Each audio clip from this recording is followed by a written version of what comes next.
Hi, how's it going? It's been a little while since I did a video. This light's bright in my face right now, but I'll deal with it.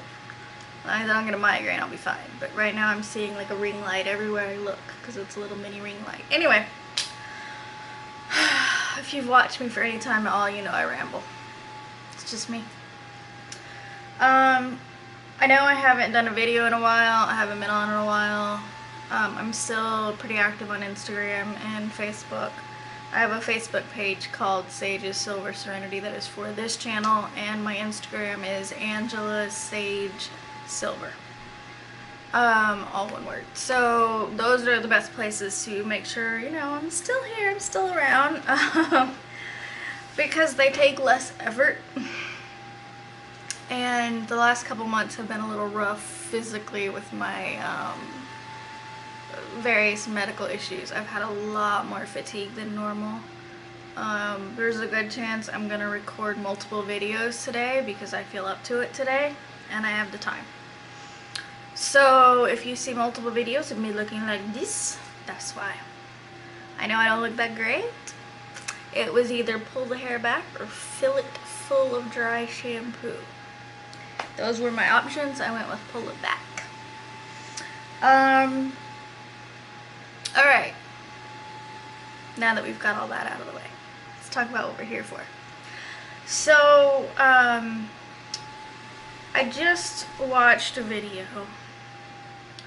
I should have been more prepared. Hang on. It was posted in the YouTube Pagan Facebook group. Hold on.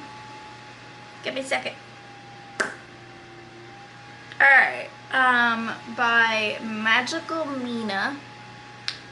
I'll put a link to the video below, and it's a tag she made called My Testimony of Magic. And it's sort of a, based on, you know, when, like, we've had some people in the New Age community recently convert to Christianity and feel the need to do a testimonial on their conversion to Christianity. So this is like, let's be proud about us being witches and using magic, and like let's get in on that. So my testimony of magic. I literally just watched her video too, and yeah. My teeth kind of hurt. I think it's my sinuses. Anyway, guys, I ramble. I go off on tangents. I get distracted. You know this. So, I have been exposed to magic since I was a very young child by my mother. And she didn't call it magic. She didn't call it witchcraft as far as I can remember. And she's always been basically Christian, but she's well aware the Christian religion has its faults. She more follows God and Jesus, not so much the Christian religion, because it's pretty fucked up. Let's be real. Jesus was all about love, loving everyone. Everyone. I think he is probably rather disappointed with the Christian religion these days. Now, of course, there's plenty of good Christians out there. That's great. But anyway, my mom's always kind of been on the Christian witch side, if you want to call it that. So, like, I remember doing prayers before bed, you know, before going to sleep. But then I also remember things like her trying to teach me how to astral project while laying in bed. I remember a few things like that throughout childhood, not many. It's mainly after I graduated high school that I remember the most of it. My mom never, like, forced me to go to church or anything. She didn't go to church most of the time. The way I became a Christian, because I was a Christian, is through a friend I had in 6th or 7th grade, and she went to church. She went to a Baptist church, and she invited me to go with her. And then they had this, like, youth conference thing that Dawson McAllister was doing. I believe he's still around. He's quite old now, though. He's got to be like 70 something by now, because this was, I'm 37. This was like 25 years ago. Yeah, like 25 years ago that this happened. So basically, the entire premise of the conference was hell. That's what this youth conference was about. It was about hell and what to be afraid of. And you know, if you don't do the right things, you're going to hell, and if you don't get saved, you're going to hell, and you know, on all of this. And so I became a Christian. I got saved at that conference because I was scared of going to hell. Not the best reason ever. Yeah, but that's how I became a Christian. And I was a Christian for quite a while, probably about 8 years. Probably from about 12 to 20, somewhere around in there. I went to church most of that time. There was quite a while that I went to like Sunday morning, Sunday evening, and Wednesday night church. So I also went through a phase in, I think it was 10th grade, where I only wore jeans and t-shirts to school, but also the t-shirt, or 9th grade. I think it was 9th grade. 10th grade? 9th grade. It was 9th grade. Where I only wore t-shirts and jeans, and the t-shirts were all Christian t-shirts. You know, they all had like whatever quotes and sayings on them and stuff. I can't remember them now. I think we bought them at a Christian bookstore or something. I can't remember. Anyway, you know, so I had my Christian period of time for about 8 years, give or take a couple.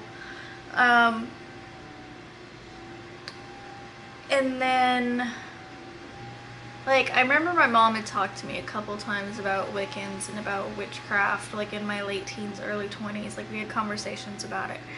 But it didn't seem to me like my mom was one. Like, she never flat out said that. But, and I didn't really know where to go to get information or anything, so I didn't really look into it further. And then in my, like, late teens, probably like 18, 19, I remember my mom actually doing spells. I don't know where she learned them from, but I remember her doing spells. I remember talking about past lives. She told me that she and I have many past lives together. I remember one that wasn't that long ago, timeline-wise, it wasn't that long ago, where we were sisters. And all of what she told me resonated with me as far as past lives go, and it just made sense to me. Sorry.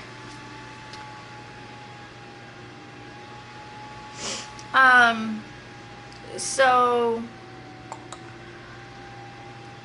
I was still like interested. Like, I remember also her doing like just regular sage you buy at the store to season stuff, you know, rosemary and that kind of stuff. I remember her using that to like clear the apartment we lived in at the time, like putting some in each corner of every room. So I remember some different things like that. And then I left Christianity around 1920-ish, somewhere around in there. I had too many questions that aren't answered, and the questions I did get answered by the church all just made me think this wasn't a God I wanted to follow. I know now that I have more research and such into it, that it's not that God himself that's an issue, it's what man has done, what humans have done with the Christian religion that's an issue. The way they have portrayed God and things like that. So I'm not like mad at God anymore, but I did go through a time where I was mad at him. I think Jesus is a cool dude. He's all about love, and that's what I'm all about these days. So I feel like I'm jumping around. Anyway, around 2004, 2005, I was going to the University of Phoenix trying to get some college work done while I worked full-time, and I think the University of Phoenix is still around, but I think they do like everything online now. But at that time, it was about the only place you could, as an adult who was working, try to get college done. Horrible idea, costs a lot, and degree doesn't mean anything, and I ended up quitting before I finished my degree because of those concerns. But at that time, it seemed like it was my only option. But I met a girl there. I met, a woman. We share the same birthday, but she's 10 years older than me. I'm not in touch with her anymore, unfortunately, but she was a Wiccan. And so I was interested. I wanted to know more. I learned some stuff from her.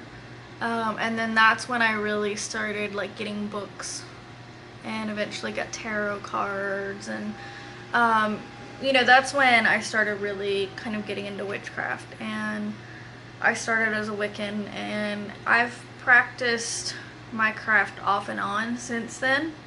I have had some off times because for the most part, I tend to have a pretty logical, scientific mind, and so that logical, scientific mind frequently says things to me like, this is all in your head, this isn't real, what are you doing? What are you doing here? So it's like a battle all the time. I'm also a Gemini, that doesn't help, so I already have two sides battling it out all the damn time. But my craft has helped me so much. It's what brought me to the place I'm at now, where I want everything I do and say to be with love. I don't want to do anything out of anger. I don't want to do anything out of fear. I want love and compassion to be my religion. And so I've been really working hard on that. I've worked hard on my own self-love and self-worth. That took some work too.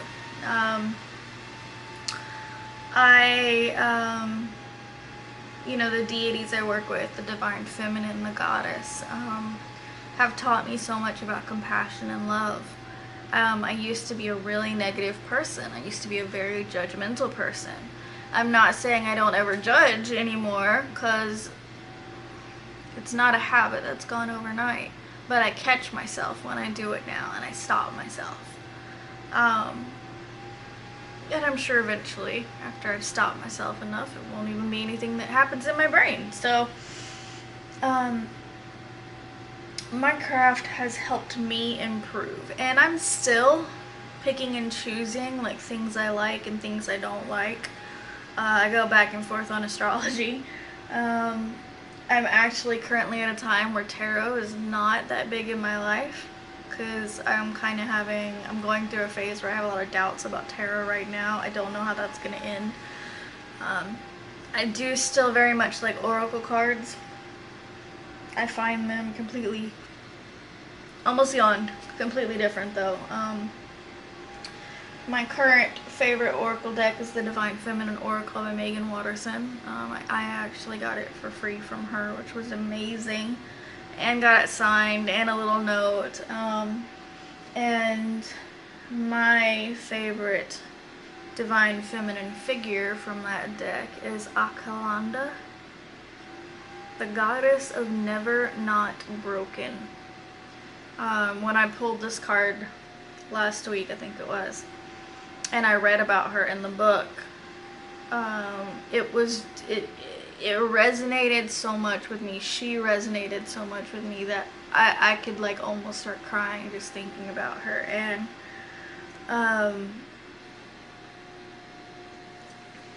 it says on here, everything happens for my liberation. I choose to become only more love.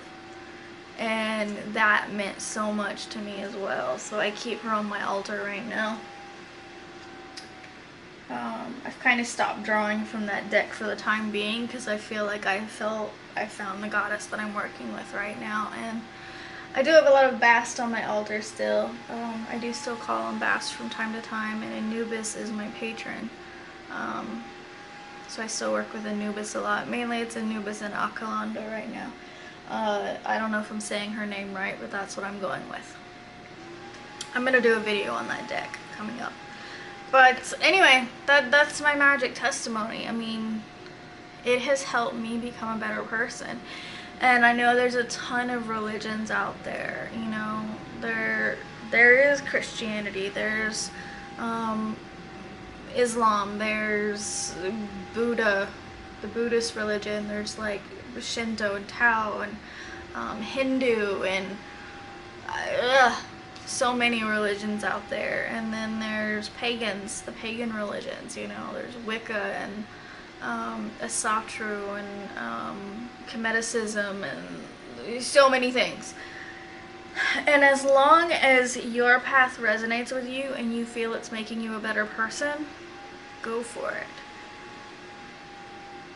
But make sure it's making you a better person. I can tell you from my personal experience with Christianity, it did not make me a better person. It made me highly judgmental. More so than I already was. Because for me, as a Christian, it was like, well, I know I'm going to heaven, but you aren't, now are you? You know, it was like things like that. And, you know, I'm sure there's plenty of Christians that don't do that, but I feel like just having that knowledge that you are saved and you are going to heaven when the world is over, it puts you in your own mind, like there's no way around it. It puts you in a position above others, right? Because you're like more enlightened. You're in a better position than they are or whatever. So, but if Christianity makes some people a better person, great, do it.